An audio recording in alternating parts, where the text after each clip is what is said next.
sa pag-aaral po ng salita ng ating Panginoon.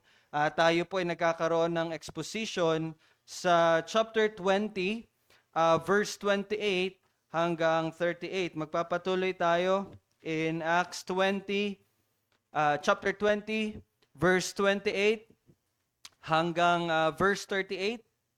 Ulitin ko po, chapter 20 ng Acts, verse 28 hanggang 38. Okay lang, nawala na to. Now, bago po natin basahin ang salita ng Panginoon sa pagpapatuloy natin sa pag-aaral ng kanyang salita, naunawaan na natin na bilang isang mananampalataya, I think familiar at alam nyo to, na araw-araw humaharap tayo sa isang digmaan. Naniniwala ba kayo na araw-araw ay kayo ay humaharap sa isang digmaan? Alam nyo ba, bilang Kristiyano, every time, every moment na gumising ka, lalabas ka, gagawin mo yung mga bagay na ginagawa mo, you are at war. Nasa war zone tayo, no? At ito yung tinatawag natin na spiritual warfare. Narinig niyo na yan? Spiritual warfare. Okay. So, kung saan sinisikap nating mamuhay ng tapat sa Diyos at taliwas naman sa kagustuhan ng ating laman at sa kagustuhan ni Satanas. So, yun yung laban na meron tayo. No? Now, iniingatan natin ang ating mga katawan na maging buhay na handog na katanggap-tanggap sa ating Diyos sa pamagitan ng hindi pagpapahintulot na gamitin ang bawat bahagi ng ating katawan sa kasalanan. Nararamdaman nyo ba yon? Nawa, nararamdaman nyo yung struggle na yon, no? Na gusto ko to, pero ayoko na yan. Hindi ito ang kalooban ng Diyos. So that's the spiritual warfare. Ngunit, alam nyo po ba mga kapatid, na hindi lang po isang katawan ang ating dapat ingatan. Hindi lang katawan mo ang dapat mong ingatan. Ibig ko pong sabihin, hindi lang mga katawan natin ang ating dapat ingatan. Sa halip, meron pang isang katawan na dapat din nating pangalagaan. Isa. Isa lang. Another one. No? Ano yon? Ito ay ang katawan ng Panginoong Hesukristo. So ano yung katawan na yon? Yun ang iglesia. Ulitin ko po, hindi lang katawan natin ang dapat nating ingatan, but ang katawan din ng Panginoong Hesukristo at yun ay ang iglesia. Okay? At tunay po, no, na ang Panginoong Hesus ay tiyak na may ingatan ito. No doubt, may ingatan niya ng Panginoong Hesus. Katawan niya yan eh. Binili niya yan eh. At sabi sa salita ng Panginoon, surely, no, maipepresenta niya ang kanyang bride or ang kanyang katawan na walang dungis at banal. Mangyayari yun. You can read it in Revelation. At maihaharap, yun nga, sabi ko kanina, sa kanyang sarili bilang banal at walang dungis. Sure po yun na mangyayari. Sigurado yun. Ngunit, dapat nating maintindihan, no, na ginawa or niloob po ng Diyos na gawin iyon, yung pag-iingat na yon, sa pamagitan ng ating pag-iingat sa isa't isa. Niloob niya. Ulitin ko po na gawin yon sa pamagitan ng pag-iingat natin bilang kasama sa isang iglesia. Yun ang pamamaraan na ginagawa ng Diyos upang maingatan ng kanyang katawan. At ultimately, gaya ng ating napag-aralan nakaraang linggo, pinagkalooban ng Panginoong Hesus ang iglesia ng mga pastor at guro para sa ganitong layunin. That's why you have pastors. Now, unang-una, nandun yung mga apostol, mga propeta at mga ebanghelista. Kaya lang, nag-cease na sila. Ibig sabihin, natapos na yung kanilang dapat gawin. Wala nang mga apostol ngayon. Wala nang mga propeta ngayon. Ang nananatili na lang po ay ang mga pastor at guro. At ito ay hindi magkaiba. Isa lang yon, pastor at guro. Isang tao lang yon. Ang pastor ninyo ay dapat marunong magturo. Or ang pastor ninyo ay dapat guro. Ganun po yon. And yes, yun po ang niloob ng Diyos at ipinagkaloob ng Diyos sa iglesia niya, sa katawan niya, upang magawa yung pag-iingat na yon. Tindihan niyo? Kaya atin pong ipagpapatuloy ang pag-alam sa mga tungkulin ng mga under-shepherds. Kapag sinabi ko pong shepherds, mga pastor po yun. Okay?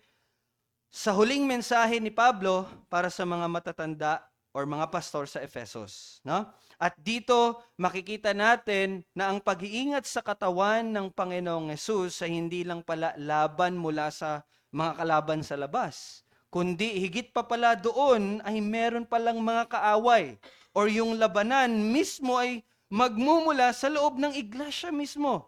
Akala kasi natin yung threat sa church ay nasa labas. No, the greatest threat actually is nasa loob. Yun na makikita natin mamaya. At napakahalaga na ito'y ating matutunan upang ating maingatan ng isa't isa. No? Yes, kasama na doon ng universal, but ang ating focus is ang lokal na iglesia ng Panginoong Jesucristo. At in this context, dito sa His community. So tayo po'y magsitayo at babasahin natin ang salita ng ating Panginoon in Acts 20 verse 28 hanggang 38. Acts 20 verse 28 hanggang verse 38. Basahin po natin. Ingatan ninyo ang inyong sarili at ang buong kawan. Sa kanila'y inilagay kayo ng Espiritu Santo na mga tagapangasiwa upang pangalagaan ninyo ang iglesia ng Diyos na binili niya ng kanyang sariling dugo. Alam ko na pag-alis ko ay papasok sa kalagitnaan ninyo ang mababangis na asong gubat na walang patawad sa kawan. At lilitaw mula sa inyo na ring kasamahan ang mga taong magsisalita ng mga bagay na lihis upang akitin ng mga alagad na sumunod sa kanila. Kaya't kayo'y maging handa at alalahanin ninyo na sa loob ng 3 taon ay hindi ako tumigil sa gabi at araw ng pagbibigay babala na may pagluha sa bawat isa. Ngayon, pinagkakatiwala ko kayo sa Diyos at sa salita ng kanyang biyaya na makapagpapatibay sa inyo at makapagbibigay sa inyo ng mana na kasama ng lahat ng mga ginawang banal. Hindi ko pinag-imbutan ng pilak o ang ginto o ang damit ni numan. Kaya mismo ang nakakaalam na ang mga kamay na ito ay naglingkod sa aking mga pangailangan at sa mga kasama ko. Sa lahat ng bagay ay pinakita ko sa inyo na sa ganitong paggawa ay dapat tulungan ang mahihina at alalahanin ang mga salita ng Panginoong Hesus na siya mismong nagsabi, higit na mapalad ang magbigay kaysa tumanggap. Pagkatapos niyang magsalita ay lumuhod siya at nanalangin kasama nilang lahat. At silang lahat ay nagiyakan, niyakap si Pablo at siya hinagkan. Na ikinalulungkot higit sa lahat ang salitang sinabi niya, na siya'y hindi na nila makikita pang muli. Pagkatapos ay kanilang inihatid siya sa barko. Tayo po'y manalangin at hingin ng karunungan sa ating Panginoon. O Diyos, kami po ay nagpapatuloy na lumalapit sa iyo sa trono mo sa pamagitan ng Panginoong Hesus. Salamat sa biyaya ng iyong salita ay maipapangaral muli. Ngunit tunay na kung wala po ang iyong pagkilos, kung wala po ang iyong biyaya, ay wala din po itong magiging saysay sa amin. Biyaya mo lamang, O Diyos, na ito'y aming maunawaan, ito'y aming tanggapin at aming isabuhay. Kaya Panginoon namin, sa awa at biyaya mo, hinihingi ko po Panginoon, na ang banal na Espiritu ay siyang kumilos sa kalagitnaan namin, sa bawat isa sa amin, na ang iyong salita ay mapakinggan na may lubos na pagnanais at labis na pagpapakumbaba, na ang aming hangarin ay makilala ka at patuloy na matutunan ng iyong katotohanan at isabuhay ito na nagbibigay kalawalatian sa iyo. Huwag mo po kaming gawing mga taong tagapakinig lamang, bagkus mga tagapasunod na nagpapatunay ng totoong pananampalatayang ipinagkaloob mo. Nawa, Banal na Espiritu, ikaw ay patuloy na kumilos sa amin. Fill us and move within us. Patnubayan mo kami. Ito ang aming hinihiling, hinihingi sa pamagitan lamang ng biyaya mo kay Kristo Jesus na aming Panginoon at tagapagligtas. Amen. Tayo po magsiupo. So, generally po, makikita natin na ang huling mensahe ni Pablo ay ang pagbibigay ng mga instruction. Again, this is huling mensahe po ito ni Pablo sa mga matatanda sa Efeso, sa mga pastor sa Efeso. Okay? At kung mapapansin nyo, hindi siya nagpapaalam, goodbye na, mamimiss ko kayo. Hindi gano'n ang kanyang mga sinabi. Bagkus mga instruction na dapat tandaan nila bilang mga pastor. Mga instruction na gagawin nila bilang mga pastor. Dahil hindi na niya sila makikita. Kaya kung matatandaan ninyo, mababasa natin sa huling bahagi in verse 36 hanggang 38, nagiyakan sila, nalungkot sila ng lubos, kasi nga hindi na nila makikita si Pablo. Dahil makukulong siya sa Roma at sa Jerusalem at sa Roma at hanggang sa i-execute siya, hanggang sa patayin siya. Now, ibig sabihin, parang ito na po yung huling habilin ni Pablo. Okay? Sa kanila. Kung ano man ang sinabi dito ni Pablo, at titingnan nyo, ni-record talaga ito sa salita ng Diyos. So, kung ano man ang sasabihin ni Pablo, ito ay masasabi natin na pinaka-importante. At may importante na dapat natin tingnan dito at hindi dapat baliwalain. At napakalinaw po na pinakita ito ni Pablo. At ano yung mensahe na yon? Tingnan natin in verse 28. Sabi niya, ingatan ninyo ang inyong sarili at ang buong kawan. Sa kanila ay inilagay kayo ng Espiritu Santo na mga tagapangasiwa upang pangalagaan ninyo ang iglesia ng Diyos na binili niya ng kanyang sariling dugo. Now, verse 28, napakamalaman po nito, no? Pwede tayong magkaroon ng isang sermon, dalawa sermon, just using verse 28. But, no? Ititingnan lang natin yung kabuuan nito. Now, ang pinakautos po dito ay ingatan. Yun ang pinakautos. Ingatan. No? At anong ingatan? Sabi ni Pablo, pag-iingat na una ay sa sarili ninyo. Sabi niya sa mga pastor, ingatan ninyo ang sarili ninyo. At pagkatapos, ay ingatan ninyo ang buong kawan. Ano yon? Ang iglesia. Ibig sabihin, nararapat na bantayan ng mga pastor ang kanilang mga sarili. Unang-una, no? Logically speaking, at sa mga principles na mababasa natin sa Biblia, maaari nating maingatan ng tama or mas effective ang iba kung tayo sa ating mga sarili ay may tamang pag-iingat. Di ba? Logically, and yung principle na yon mababasa natin sa Bible. Unang-una, magsisimula yan sa'yo. Okay? At kaya unang instruction ni Pablo ay ingatan. Sabi niya, ingatan ninyo yung mga sarili. Kasi nga naman, paano nyo maingatan ang kawan kung hindi naman kayo nag-iingat ng tama sa inyong mga sarili? No? And kung ating pagpapatuloy, napakalinaw po dito sa talatang ito na ang Diyos Espiritu Santo ang naglagay sa mga pastor. Di ba? Napakalinaw dyan. Sino naglagay na sa mga pastor bilang tagapangasiwa, tagapangalaga? Iyon ay ang Diyos Espiritu Santo. Hindi ito desisyon ng tao. No? Hindi ito bagay na nakamtan ng tao kasi nag-aaral ako sa seminaryo eh. Di ba? Kasi magaling ako magsalita eh. Mabola ako eh. No? Hindi yun ang dahilan, but it is the Holy Spirit ang naglagay sa mga pastor. No? Sa halip, again, ito po ay calling. Calling. Ang pagpapastor is calling. Dapat tawagin ka ng Diyos na hindi po yung literal na Rael, Pong, Gab, Janja. Hindi ganon. No? At the same time, ang pagpapastor po ay biyaya or gift, no, mula sa Diyos. Kaya hindi po basta-basta sino na lang ang may gusto na magpastor ay maaring maging pastor.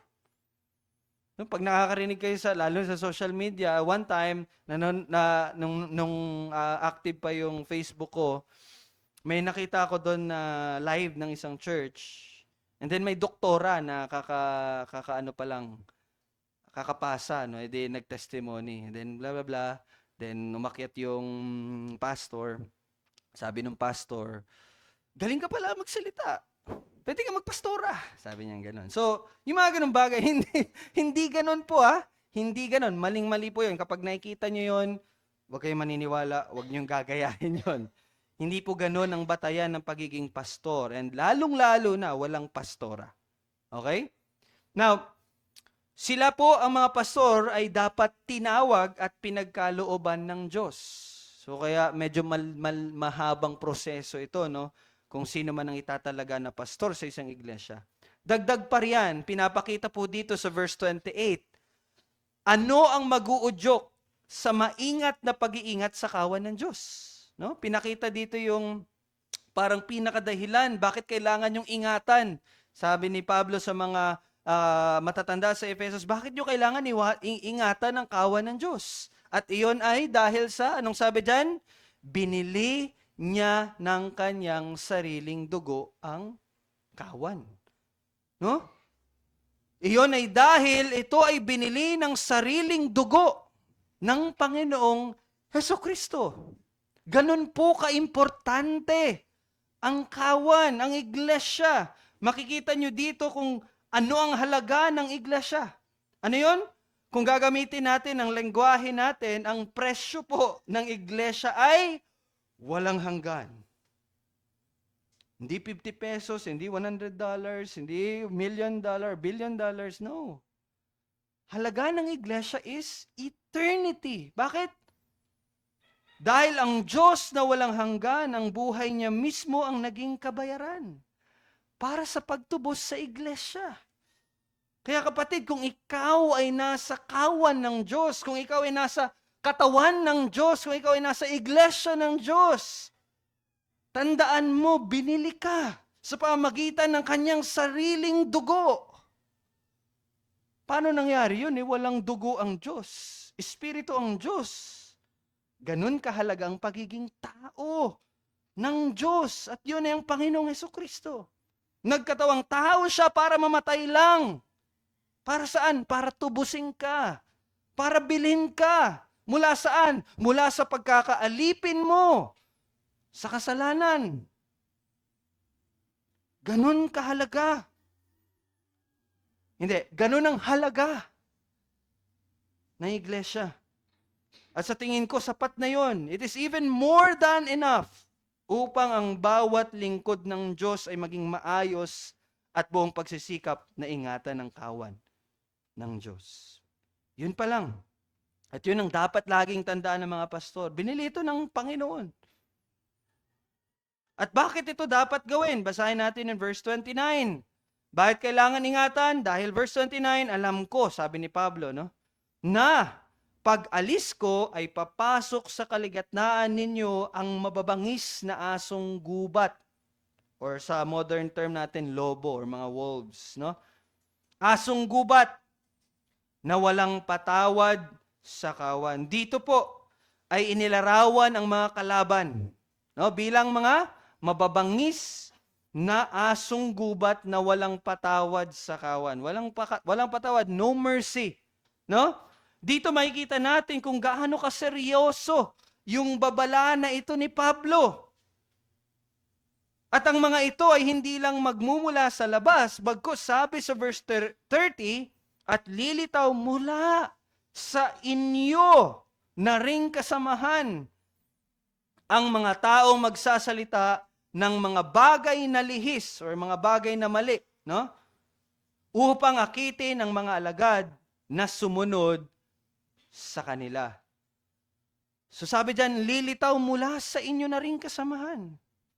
Anong pinapahiwatig nito? Ibig sabihin po, ang mga kalaban ay magmumukhang kasama natin. Tingnan nyo ngayon katabi nyo. Baka isa riyan, kalaban, no? Asong gubat pala yan, di pala yung tao. But seriously speaking, ibig sabihin po nun, yung biggest threat ay magmumula sa loob mismo ng iglesia. Tandaan nyo yan. Not on the outside, but yes, merong factor yun. But the greatest threat ay magmumula mismo sa loob natin. Ang mga kalaban ay magmumukhang kasama natin. Sa katunayan, bago pa man ito masabi ni Pablo, ay ipinagbigay babala na rin ito ng ating Panginoong Jesus.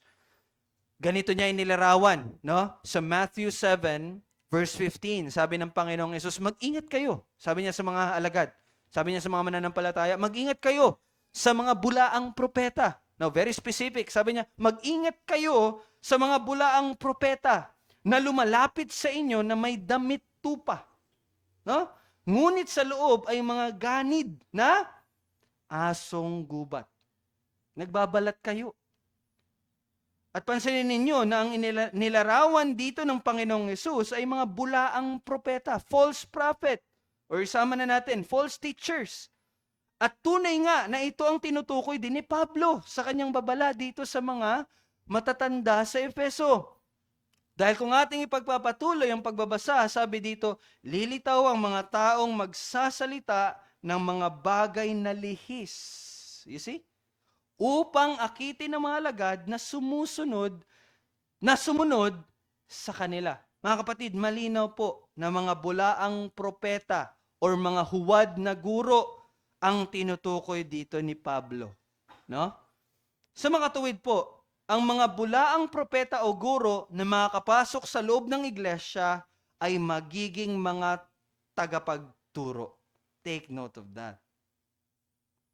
Ulitin ko po, ibig sabihin, ang mga bulaang guro o propeta na makakapasok sa loob ay magiging mga tagapagturo.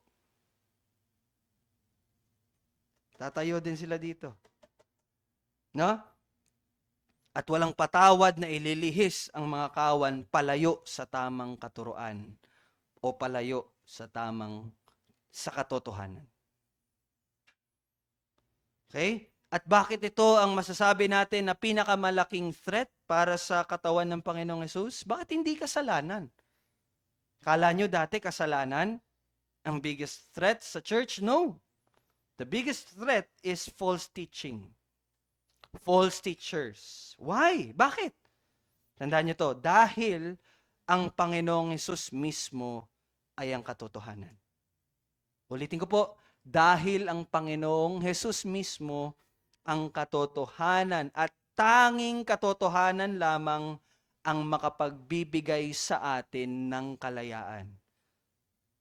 Diba? The truth will set you free. Ibig ko pong sabihin, halimbawa, ang katotohanan, okay, example po makinig po kayo.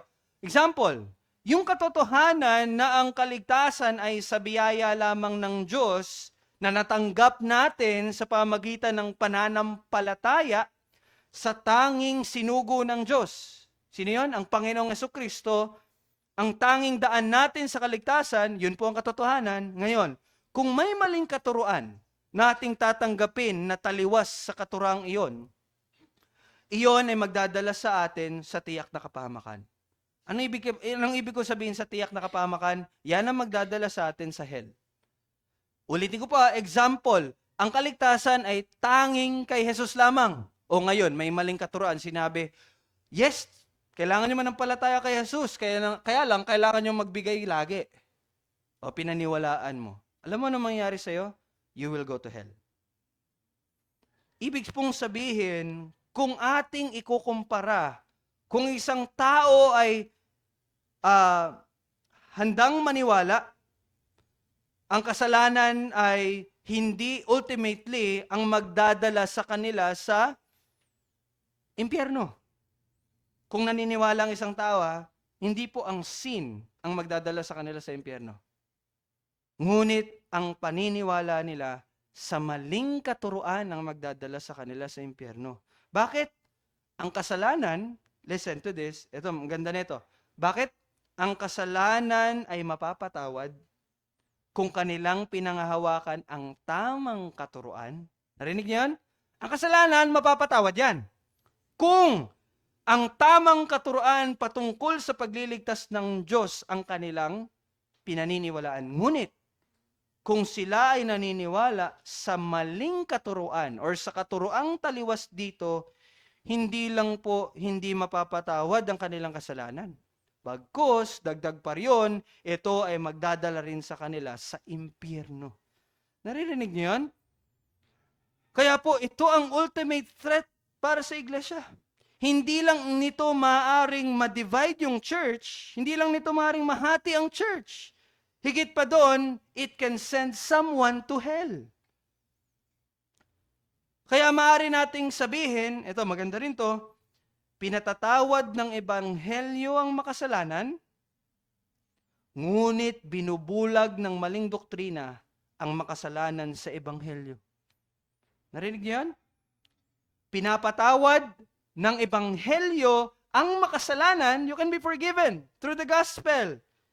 Ngunit, binubulag ng maling doktrina ang makasalanan sa ebanghelyo. So kung nabulag ka na sa nabulag ka sa ebanghelyo dahil sa maling katuruan, paano mo matatanggap ang kapatawaran? 'Di ba? Kaya napakahalaga po. Ganito po kaseryoso ang babala mula sa mga maling katuruan. And sadly, ang dami ng infected na mga churches. Dami. Sobrang dami. That's why, kapag nagko-corporate prayer tayo, kapag nagpe-pray about reformation of churches, pray with faith. Samahan nyo yung naglilid dito. Mag-pray kayo. Corporate prayer nga, hindi lang yung naglilid dito, nagpe-pray, kasama kayo. So itama natin yung postura natin. Kapag tayo ay nagko-corporate prayer, nagpe-pray na sa harap, ikaw, tagal naman matapos. Then, tagal. Oh, amen, amen. Tagal matapos. Di pa ba tapos? Huwag ganun, hindi ganun. Dapat united tayo sa pagpe-pray. Makinig kang maayos kung ano yung pinagpe-pray dito sa harap. And pray with faith. Kasama ka doon. Kaya napakahalaga na we pray for the reformation of churches kasi ang dami na. Ang daming infected ng maling katuruan, false teachers. At dahil alam ito ni Pablo, nagpatuloy siya sa verse 31. Sabi niya dyan, kaya't kayo'y maging handa. Diba? Kayo'y maging handa. Sabi niya sa mga pastor sa Ephesus, alalahanin ninyo na sa loob ng 3 taon na hindi ako tumigil sa gabi at araw na pagbibigay babala na may pagluha sa bawat isa. Alam niyo ni Pablo, no, na maraming mga false teachers ang darating. Kaya nung ginawa ni Pablo, buong sikap niya. No? Sa loob ng 3 taon. Grabe yung description ni Pablo. And Pablo is not exaggerating, mga kapatid. Literal yun. Pag sinabi niyang araw at gabi talaga yun. Pag sinabi niyang sa loob ng 3 taon, sa loob ng 3 taon yun, ginawa niya. Pag sinabi niyang may luha talaga yun. Grabe yung pagmamahal niya sa kawan. No? So pinaalalahanan ni Pablo dito ang mga matatanda sa Ephesus na sila'y dapat maging laging handa. At tunay nga naman dahil ang mga kaaway ay magmumula mismo sa kanilang mga kasamahan. Mga mapagpanggap at may magpapanggap. Sa atin, ilang lalaki? 4. Okay, maano pa natin to. Kaya pa ma-check. Huh? At sinasabi ni Pablo na alalahanin nila ang kanyang ginawa. Alalahanin nila ang ginawang pag-iingat ni Pablo. At ano yon? Sa loob ng 3 taon na hindi siya tumigil sa gabi at araw ng pagbibigay babala na may pagluha sa bawat isa. Mga kapatid, pinapakita ni Pablo dito na sila ay dapat wala ding tigil. Wala dapat tigil. Sa lahat ng pagkakataon na may pagmamahal na binibigyang babala ang kawan. So kung pastor ninyo ay magsisimula na lagi ng oversight, matuwa kayo. Pag-iingat yun sa inyo. Kasi ngayon, hindi lang nasa pulpito ang false teachers, no? Andun na sa social media. Ang dali-dali na lang. Makinig ka dyan sa mga nagpipreach dyan. Kaya mag-ingat kayo. Better listen to your pastor na lang. Wag na dun sa mga nasa social media. Unless kung verified sila. For example, sila Paul Washer, sila okay lang. Pero yung hindi nyo kalalam, maging maingat kayo. Baka may marinig kayo na, tapos wala, mali pala. Better listen sa pastor ninyo. Ang i-focus ninyo, yung itinuro sa inyo nung linggo. Ganun dapat. No? Again, ganito dapat ang gawin ng mga pastor. Sa ganitong paraan, maiingatan ang kawan ng Diyos. Ito ang paraan na niloob ng Diyos. Ito yung means. No? Sa ganitong paraan, naingatan ng Diyos ang kanyang kawan. Siya ang nag-iingat ng kanyang mga tao. Tandaan nyo yan. Although, makikita natin dito na binigyan ng task or layunin ng mga pastor, but tandaan nyo lagi, ang Diyos ang nag-iingat sa kanyang mga tao. Kaya, sabi ni Pablo sa verse 32, kaya tingnan nyo. Sabi sa verse 32, ngayoy ipinagkakatiwala ko kayo sa Diyos. Di ba? Parang di ba? Uy, mga pastor, ingatan nyo sila ha. Ngayon, ano tawag dito? Pinagkakatiwala ko kayo sa Diyos. So nakikita nyo dito, sino yung ultimately mag-iingat sa kanila? Di ba? Sabi niya dyan, ngayoy pinagkakatiwala ko kayo sa Diyos at sa salita ng kanyang biyaya. At ano yung salitang biyaya na yon? Na makapagbibigay sa inyo at makapagpapatibay sa inyo at makapagbibigay sa inyo ng mana na kasama ng lahat ng mga ginawang banal. Ano yung mana na yon? Eternal life. So dito po makikita natin na magagawa ang pag-iingat ng Diyos sa pamagitan ng kanyang salita. Ang salita ng kanyang biyaya. Ano po yun? Ang Biblia. Kaya nga po, di ba, ang sentro ng ating pagsamba ay ang pangangaral ng kanyang salita. Di ba, inaaral natin ngayon sa ating Sabbath school. Pero ano yung sentro ng pagsamba? The preaching of the word. Ang pangangaral ng kanyang salita. At ang pinakatrabaho ng mga pastor ay ang pangangaral ng kanyang salita. That's why ito yung pangunahing trabaho ng mga pastor. At ang pinakahihingi sa mga kawan, ano naman?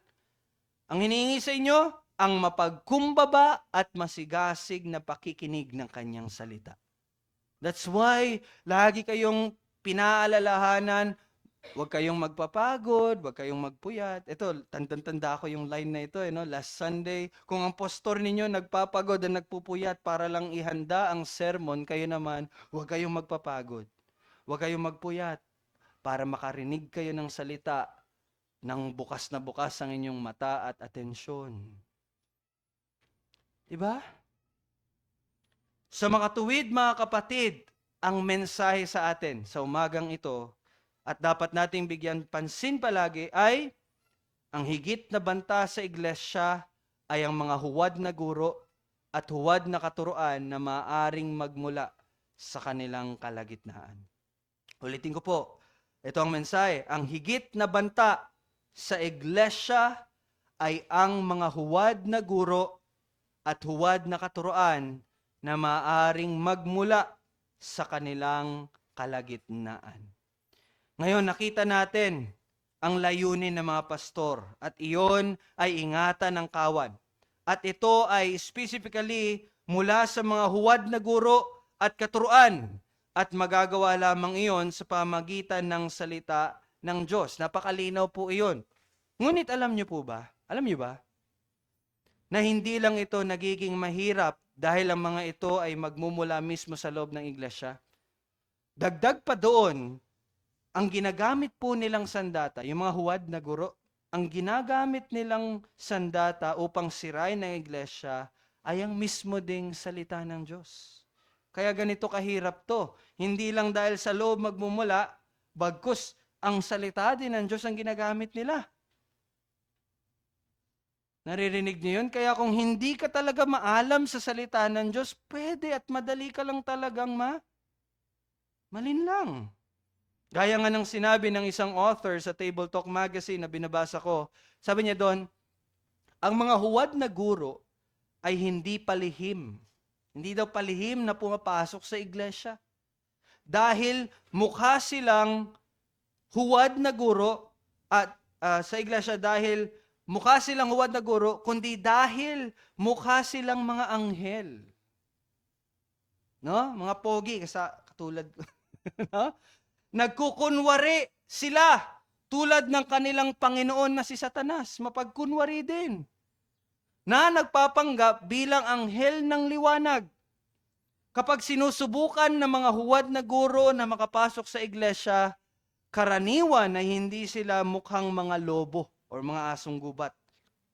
Dahil nakasuot sila ng balabal ng mga tupa. Yun nga po yung nagkukunwari. At gumagamit ng ilang parehong wika na ginagamit din ng mga tupa. Madalas silang bumabanggit ng kasulatan. Magaling dyan sila, no? At kadalasan ay mas marami pa silang nasisiping talata kaysa sa karaniwang Kristiyano. Mas magaling pa sa inyo siguro, no? Yung mga huwad na guro. Kaya ganito po kahirap ang pag-iingat na ito. At nagpatuloy siya, sabi niya dito, ang mga huwad na guro ay hindi laging palaban o palaaway. Madalas sila pa nga ang ilan sa mga pinakamabait na taong kilala natin. Karaniwan, silang dumarating hindi na may masusungit na mukha, kundi may mga malalaking ngiti. No? Hindi sila basta pumapasok sa may iglesia upang magturo ng hayagang maling aral, hindi hayagan. Sa halip, palihim nilang kine-question ang katotohanan at nagtuturo ng mga bahagyang katotohanan.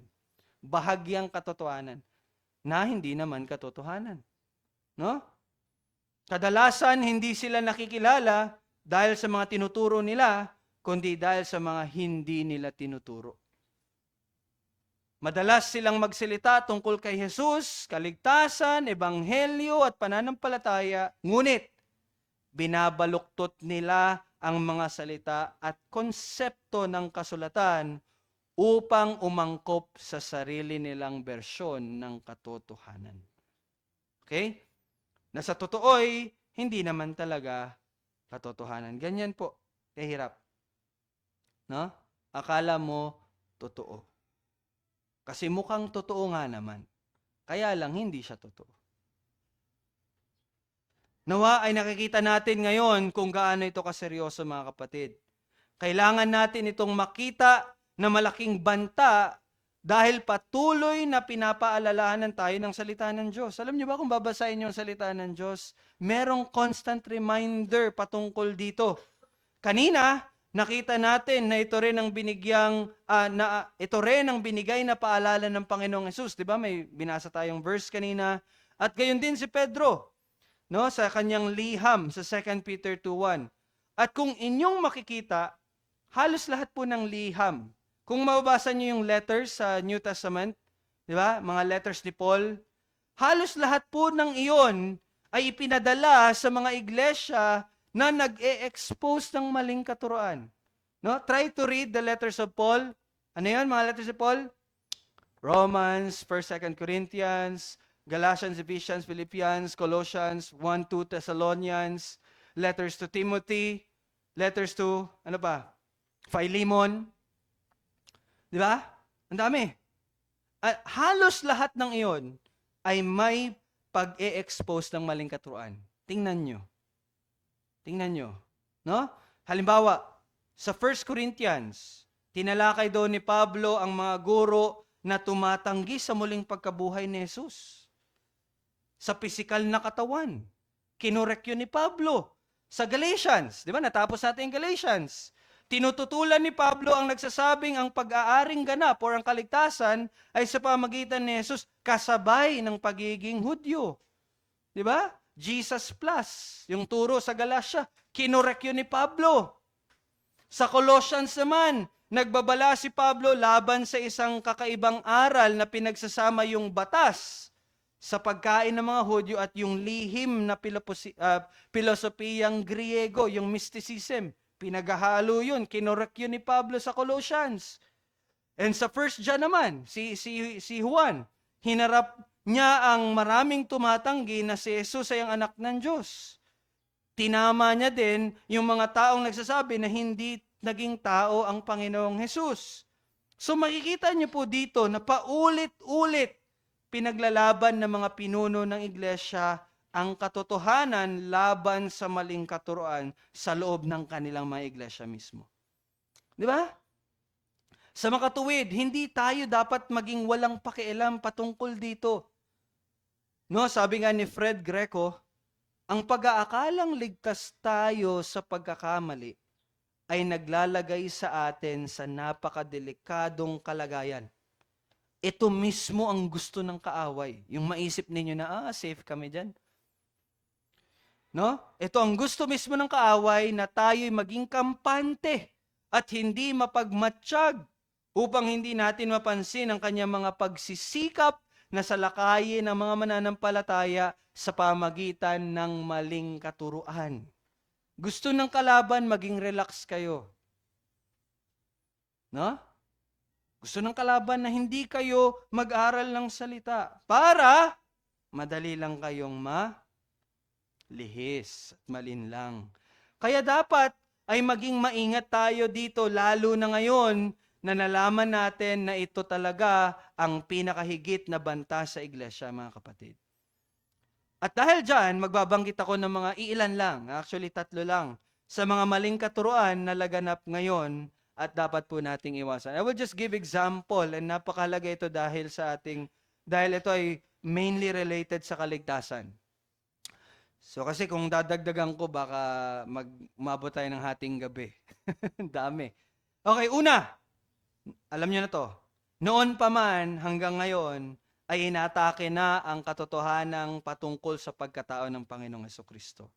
Ito talaga yung from pagkatapos ng issue sa Galatia, ito na talaga yon. Laging ito inatake ang pagkatao ng Panginoong Hesus. May mga nagsasabi na siya ay tao lang. No? At hindi Diyos. May mga nagtuturo nun. Tao lang siya, hindi siya Diyos. Meron naman iba, nagsasabi na Diyos siya. Okay, Diyos si Jesus na nag-anyong tao lang.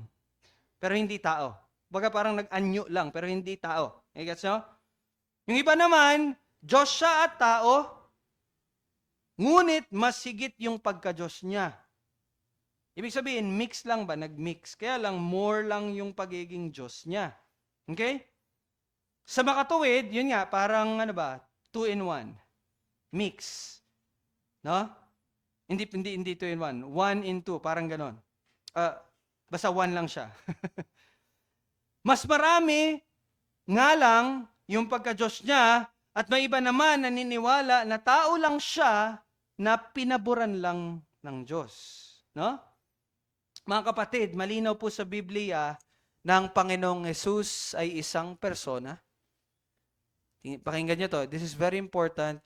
Ang Panginoong Jesus ay isang persona na may 2 likas. 1 person, 2 natures. Yan yung katotohanan. 1 person, 2 natures. Siya po ay truly man. Sa salita pa natin, 100% man. And He is also truly God.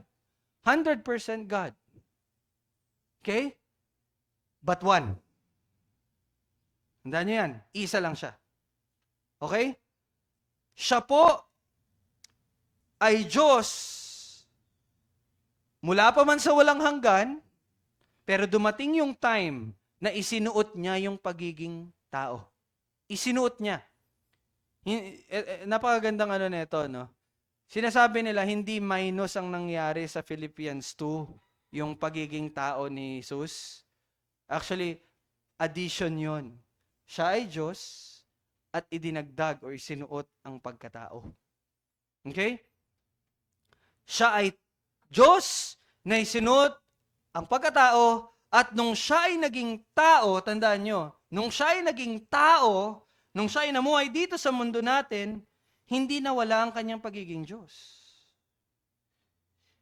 Naging tao siya pero Diyos pa rin siya. Okay? Hindi nag-pause. Okay? Baka inisip nyo, tao si Jesus dito na time, hindi siya Diyos at the time. He is God. Nakikita niyo po yon? Namatay siya bilang tao, ngunit nananatili ang kanyang pagiging Diyos. Kita niyo yon? At nang siya ay nabuhay muli at umakyat sa langit, siya ngayon ay nananatili doon bilang Diyos tao. From eternity past, Diyos siya. Sinuot niya yung pagiging tao, Diyos tao siya dito, namatay siya bilang tao, nananatili ang kanyang pagiging Diyos. Nung siya ay nabuhay at bumalik sa langit, He was glorified as God-man. Okay? Kaya anong sabi sa kasulatan, darating ang time that we will see Him at tayo magiging katulad niya. Hindi tayo magiging Diyos. Pero sa langit, hindi siya espiritu lang. Meron siyang body. Kaya 'di ba nung pag-akyat niya sa langit, anong nakita ng mga alagad? Kita nila yung butas, andun pa rin.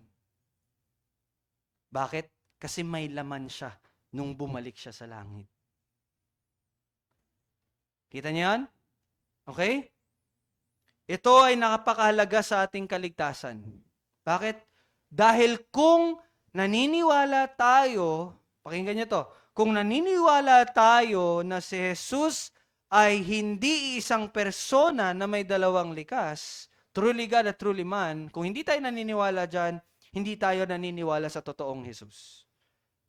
Ibig ko pong sabihin, kung ang Jesus na pinaniniwalaan mo ay hindi Diyos. For example, naniniwala ka kay Jesus, pero naniniwala kang hindi siya Diyos, tao lang siya. Kung iniisip mo na tao lang siya, hindi yan po ang Jesus ng Biblia. At ibig sabihin, kahit nasasabihin mong nananampalataya ka kay Jesus, pero ang Jesus na pinaniniwalaan mo ay hindi Diyos, pero tao lang, you are believing in a different Jesus, and you will not be saved. Naririnig niyo yun?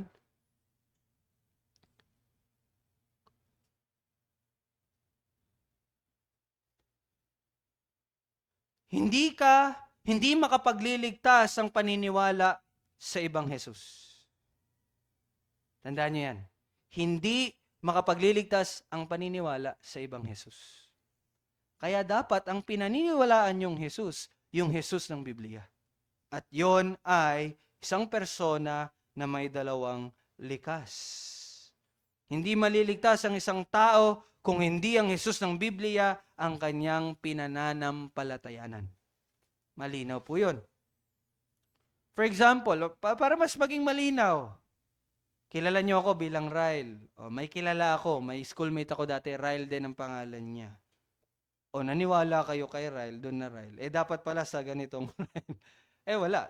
Di ba? Ganun lang kasimple yun. So dapat, ang paniwalaan niyo yung totoong Jesus. Pangalawa, mag-ingat tayo sa maling katuroan na nagtuturo na ang kaligtasan ay hindi lamang sa pamagitan ng pananampalataya sa Panginoong Jesus. Yung mga pagtuturo na maliligtas kayo kung mananampalataya kayo kay Jesus at dagdagan nyo ito ng ganito, magsigawa kayo ng ganito, ganyan, yan po ay maling katuroan. Sa katunayan, nabanggit na yan na issue sa sulat ni Pablo sa mga taga-Galasya. Di ba? Ngunit malinaw na nakikita pa rin natin ang ganitong katuroan hanggang ngayon. Pero dapat po nating matandaan na kahit ano pong katuroan na may pinapadagdag para sa iyong kaligtasan, takbuhan mo yon at huwag mo itong paniwalaan. Ang kaligtasan po ay hindi Jesus plus blah blah blah. No? Wala po tayong maaaring idagdag para po tayo ay maligtas. Si Jesus lamang po at siya lang ang sapat para sa ating kaligtasan. Ang ating gagawin na lang ay dalawa. Now, let me discuss lang po ito briefly ito. Ang kaligtasan lang po ay kay Jesus. Okay? At ang gagawin natin, dalawa. Una, tumalikod sa ating mga kasalanan. Sabi mo, walang plus. Ba't kailangan tumalikod sa kasalanan? Akala ko manampalataya lang kay Jesus. Totoo po yun. Manampalataya kay Jesus. Kaya lang may kabalikat yung pananampalataya. Yun ay ang pagtalikod sa kasalanan. At dapat maging malinaw sa atin na itong pagtalikod sa kasalanan ay hindi dagdag sa pananampalataya. Lalo na mag-evangelism tayo, dapat maging malinaw to sa atin. Whenever you preach the gospel, hindi nyo lang sabihin na manampalataya siya kay Jesus. Unang-una sabihin mo, tumalikod ka sa kasalanan mo at manampalataya ka kay Jesus. Ganun dapat. Bakit? Kasi ang pagtalikod sa kasalanan ay kabalikat ng tunay na pananampalataya na dapat bigyang diin na kapareho sa pananampalataya. Ang punto po ay ganito, ang pagtalikod sa kasalanan ay nagpapakita ng patunay ng pagkaunawa at pagsang-ayon na ang Diyos ay banal at tayo ngayon ay nagpapakita na ng pagpapasakop sa Kanya at hindi na pagre-rebelde. No? Hindi ito upang maka-earn ng kaligtasan, ngunit ito ay parte ng pagbabagong buhay ng Espiritu Santo sa atin. At dahil doon, tayo na ngayon ay may pagbabagong isip na. Kaya inuutusan ang pagtalikod sa kasalanan bago manampalataya. Kasi pinapakita doon na na-recognize na natin na siya ay Diyos. At tunay na karapat dapat na ang bawat tao ay mamuhay ng banal sa kanyang harapan. Kaya tatalikod na sa kasalanan. Yun ang nangyayari doon. Hindi yun parte or hindi yun dagdag sa kaligtasan. But yun ay pagpapakita na kapag shinare niyo yung gospel at inutusan yung tumalikod sa kasalanan at kung siya ay tatalikod sa kasalanan, unang-una na-recognize niya na ang Diyos ay Diyos. Yun ang dapat niyang unang ma-recognize. Kaya 'di ba? Ano yung una niyo ipapakita when you share the gospel? Sin. At kapag nakita niya yung sin niya, nagkasala ako sa tunay na Diyos, anong dapat mong gawin? Di tumalikod ka sa kasalanan, no? Ba't hindi yun ang makakapagligtas sa'yo? Intindihan nyo? Preliminary lang yun na naunawaan na ng tao na oo, ang Diyos ay banal at ako'y nagkasala sa Kanya. Kasi kung walang pagtalikod ng kasalanan, walang recognition ng sin. Ang isang tao ay maliligtas kung na-recognize niya na siya ay nagkasala sa Diyos. At kung nagkasala ka sa Diyos, anong una mong gagawin? Tatalikod ka sa kasalanan. Pero again, hindi yun ang makakaligtas. Hindi rin yun prerequisite. Hindi yun prerequisite. But parte lang yun ng pananampalataya. At dahil alam na natin na hindi natin maliligtas ang ating mga sarili, na-recognize yun na, no? Kasalanan talaga kaya tatalikat ako. At isa pa sa mare-recognize ng tao, hindi ko kayang iligtas yung sarili ko. At dahil mare-recognize iyon ng tao, na wala siyang maibibigay, wala siyang magagawas sa Diyos upang mabayaran ang kanyang kasalanan, ngayon magtitiwala na siya sa kanyang salita na ang kaligtasan ay sa pamagitan lamang ng pananampalataya kay Jesus. That's the time that he will believe. Yun yung time na siya'y mananampalataya. Naintindihan niyo? Kasi dati hindi malinaw to. Bakit kailangan mag-repent and believe? Kailangan mag-repent. Because pag may nagre-repent, recognition ng sin. And once na-recognize mo na yung sin mo, mare-recognize mo na hindi mo kayang iligtas ang sarili mo sa Diyos. That's why mananampalataya ka sa Panginoong Jesus. Pero hindi yon pagdaragdag kay Jesus. Wala ka nang dapat idagdag pa. Iyon lang. Siya lang talaga at siya ay sapat na. Kaya nga kagabi in family worship nila Papa Bong, na nag-join ako and yun, binigyang linaw. No? Anong paghahanda ang gagawin mo? Tama naman na maghahanda ka, gumawa ka ng kalooban ng Diyos. Pero again, pinapaalalahanan tayo hindi ng Shopee, pinaalalahanan tayo na ang paghahanda ay sa pamagitan ng pananampalataya kay Jesus. Doon lang, at yun lang ang magiging dahilan upang hindi ka malipol sa banal na pot ng Diyos. At dagdag pa dyan, gusto ko rin bigyan kayo ng babala. No? Maging maingat kayo sa mga sarili niyong pag-iisip. Kahit na alam niyo na yung gospel, no, baka mahulog kayo sa mga parehong ideya.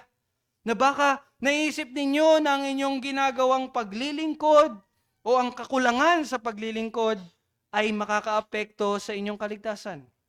Maging maingat kayo, baka kasi hindi nyo alam, no? Nagkakaroon kayo ng ganong pag-iisip. No? Hindi nyo namamalayan, no? Yung pala yung false teacher, sarili nyo.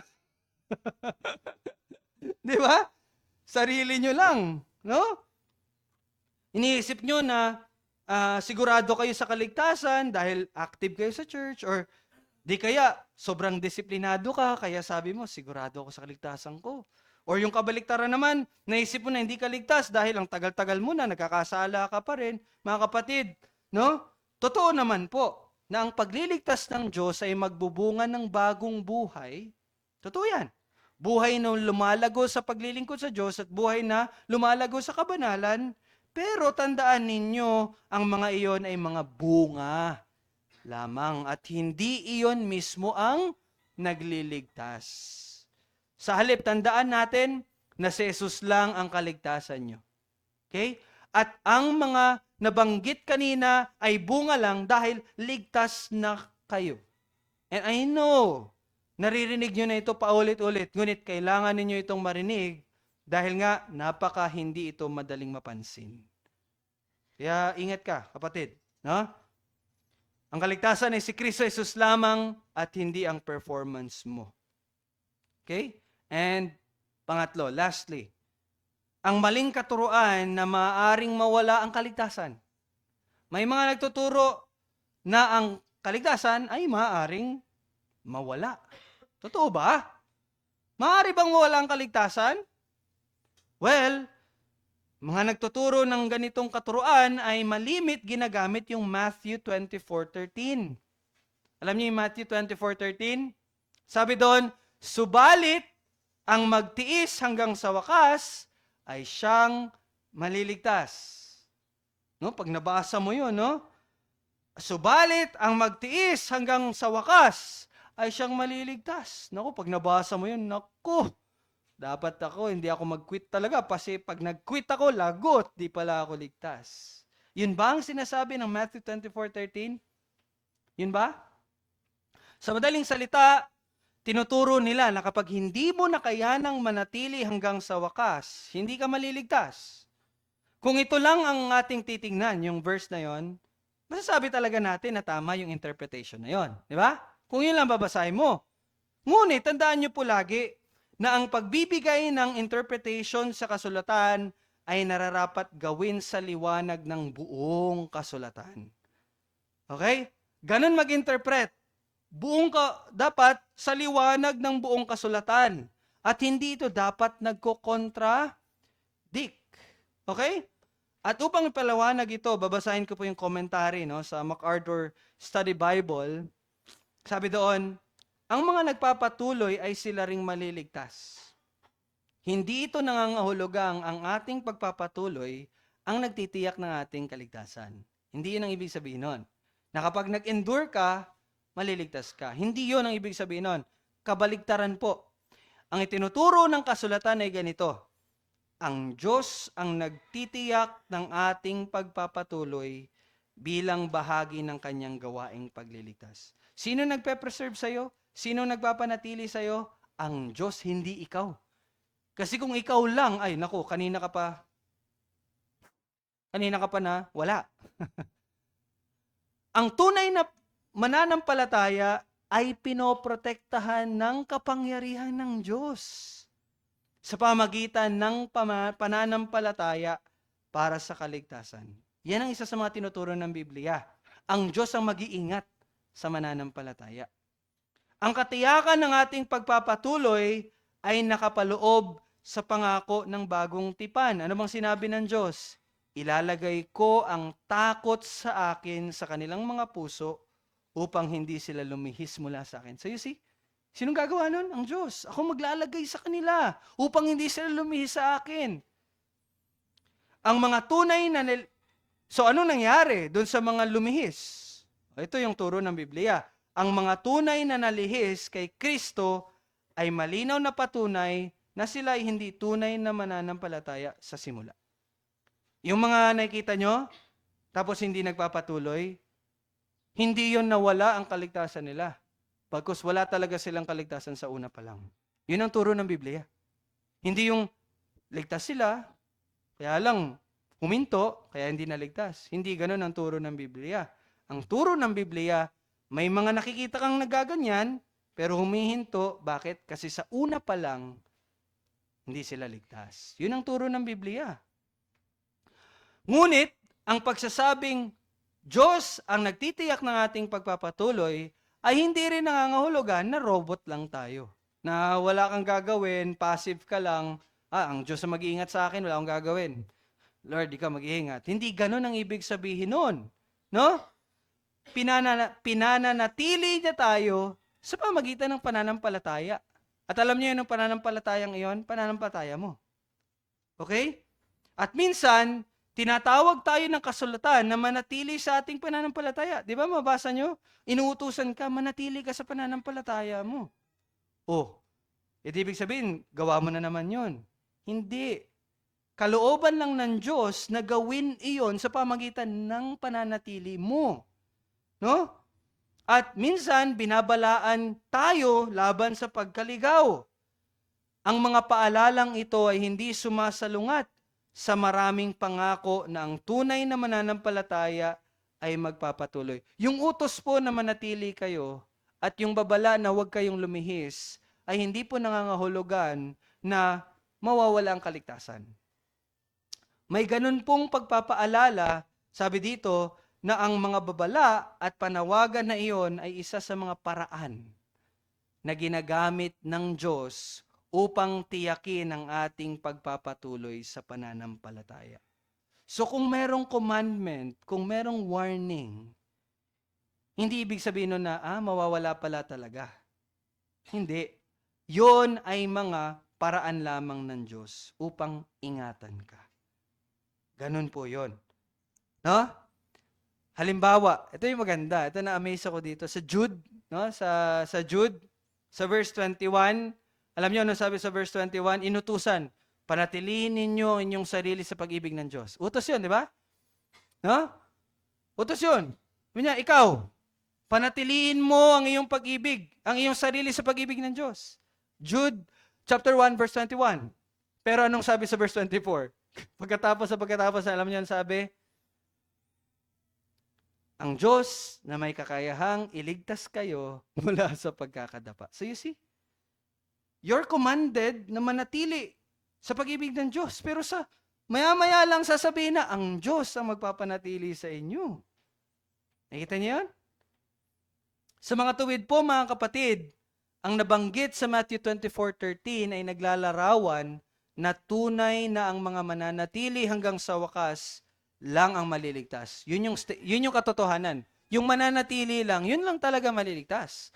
Ngunit, totoo din na sinasabi ng Biblia na ang Diyos ang nagpapanatili sa kanila hanggang sa wakas. Kung gayon, kung ikaw ay tunay na niligtas ng Diyos, hindi mawawala yung kaligtasan mo. Kung ikaw man ay hindi nagpapatuloy, ay baka hindi ka talaga ligtas mula pa lang sa simula. Okay? Siguradong mananatili ka hanggang sa wakas if you are saved by God. Kaya nga, we adhere to the teaching, once saved, always saved. Hindi sa pamagitan mo, but dahil ang Diyos ang nagliligtas. Marami kasi nami-misinterpret nila yung OSAS eh. Yung once saved, always saved. Misinterpret nila yun eh. Kasi hindi sila naniniwala na ang Diyos ang nagliligtas. Hindi ka maniniwala sa once saved, always saved kung ang paniniwala mo, desisyon mo ang kaligtasan. Magko-contradict yun. Di ba? Kasi alam ng tao na hindi talaga kayang manatili hanggang sa wakas ng tao. Alam ng tao yun. Pero yun lang, bulag sila doon. Pero once you believe na ang kaligtasan ay sa Diyos, which is yun ang turo ng salita ng Diyos, once you're saved, you're always saved. Bakit? Ang Diyos ang nagligtas sa'yo. Ang Diyos din ang magpapanatili sa'yo. Kaya nga, di ba, kapag nakikita mo yung sarili mo na nanatili sa Diyos, anong sinasabi mo? Soli Deo Gloria. At ano pa? Sola Gracia. Biyaya lang yun kung nagpapatuloy ka. Kasi alam mo, ang Diyos ang kumikilos sa'yo. Hindi yun sa'yo. Nakikita nyo na? Kaya, glory be to God alone. Mga kapatid, iilan lang ito sa mga katuruan na dapat nating bantayan palagi. No?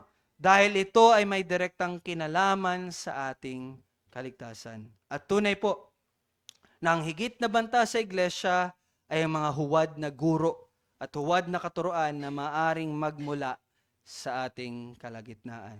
Kung gayon, patuloy niyo pong ipagpanalangin ang inyong pastor. Continue to pray for your pastor na siya ay patuloy na mag-ingat sa kanyang sarili, na manatili siya sa katuruan, sa tamang katuruan at tamang pamumuhay. Please, no? Pray for your pastor upang sa gayon ay maingatan niya din kayo. No? Palakasin ninyo siya upang magawa niyang bigyan kayo ng babala araw at gabi. Nang may pagmamahal. Kung maaari din ay suportahan niyo ang inyong pastor na makapag-aral sa seminary. No, that's isang magandang investment yan. Paaralin niyo yung pastor ninyo sa seminaryo.